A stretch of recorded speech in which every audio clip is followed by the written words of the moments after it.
Love is so beautiful that when we are in love, then even in our eyes, name of our beloved is written. And you can understand looking at the eyes of a person that whom his eyes or her eyes is searching for. By that you can realize that whom that person loves. When we love a sport, we want to see that. When we love movie, we want to see that. When we love some person, we want to see that person all the time. When we love nature, we want to see the beauty of nature. The eyes of Jesus Christ are so beautiful, always looking up into the kingdom of heaven. And there is one parable by which we can understand what really kingdom of heaven is. And Jesus Christ is saying that kingdom of heaven is like this. A man is looking for fine pearls, and when he finds one that is unusually fine, he goes and sells everything he has to buy that pearl. And here Jesus Christ is explaining that what kingdom of heaven is exactly lies, where the eyes of Jesus Christ is always lifted. It is like something so sacred, like a pearl or some jewel that is so precious for us that we feel so unusually fine that for it we want to give up everything that we have to get it. And one such incident happened in the life of a great king of this world whose name is Alexander the Great. And once he saw somebody having some jewel, something like a pearl in his hand that was unusually fine.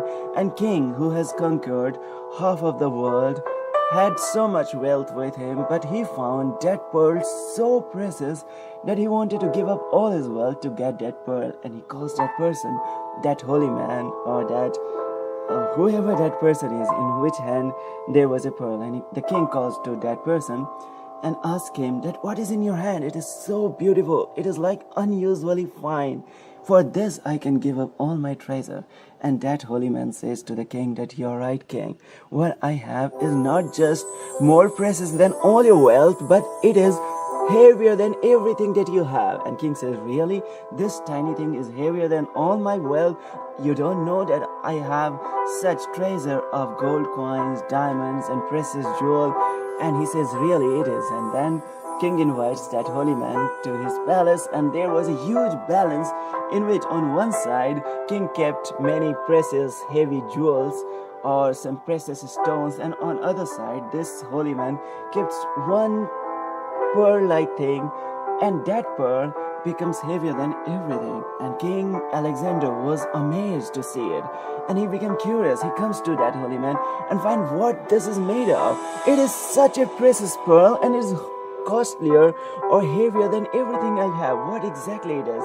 And that holy man says to the King Alexander that, wait a moment, sir, I want to show you some other magic, and after that you can ask me about this pearl and I will solve all your curiosity. And he takes some dust in his hand and he puts that dust there on that pearl kind of thing, and after that that pearl becomes very, very light, and all the treasure that the king had becomes again heavy. And this amazed the king even more. That, oh my God, what exactly this is? What was happened? Are you doing some magic with me? So tell me what it is. And that holy man says to the king that, king, this is not some ordinary jewel, it is human eye. And when you have human eye that is clean, it is costlier than every kind of treasure that you have. And when there is even little of dust on the human eye, it becomes like useless. There is no value in it. And Jesus Christ has said, the eyes are like the lamp of the body. If your eyes are sound, your whole body will be full of light. But if your eyes are no good, your body will be in darkness. So if light in you is darkness, how terribly the dark it will be. And such is the story of our eyes. We have eyes, we have dust in our eyes. There are different kind of dust in our eyes, and not real dust. Dust of desire, dust of temptation, dust of seeing the future that has never happened until now. The dust of the past that's no longer here, and we are unable to see what is here. What is the now? This precious moment, this moment of gratitude, where Jesus wants to draw our eyes, wants to bring our eyes. And he says that, may we ask from God for our daily bread that is now. But what we do, our eyes are looking in the past, that's no longer here. Our eyes is dreaming of the future, that's no longer, that is not has happened yet, and there is dust of our greed, of our lust.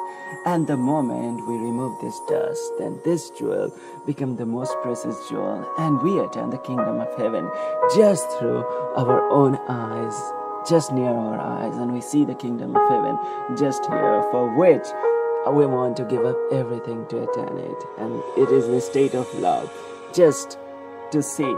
And in the scripture it's mentioned that the people who have eyes to see can see it, and love is such eye that shows divinity, by which we see divinity, the omnipresence of divinity, by we see the face of beloved, by we see the gratitude, by we see the omnipresence of God. So with this word of the eye, the precious jewel, that is the most precious thing, the value of yourself, that you are made in image of God, the value of that kingdom of heaven belongs to you, that you are loved, that you are most precious. When you realize this is, and you are able to see your own eyes, or I am able to see our own eyes, that how we are made in image of God. When we realize this, then we attain kingdom of heaven. We find that in this world our own life is most precious thing that is within us, that God has given us. That love that is in our heart is most precious thing. And when we realize something so beautiful, the spirit within us, then for that we want to give up everything to attain this kingdom, because it belongs to us. So with prayers for you, that may you attain all the success of all your joy, all your salvation just today, because the scripture says today is the day of salvation, because our eyes can see this today. So may your eyes attain the fulfillment of all your desire, wishes, wants and dreams. And I thank you for listening to these words with so much of love, and just there are some dust over it, and cleaning it is a spirituality. And the dust is also not real, but our own creation. We have kept our own fingers near our eyes. The Son of Grace is always here, and Son of Grace is S-O-N, and who is Jesus and who loves you. Thank you so much for listening to these words with so much of love. May God bless you. Thank you.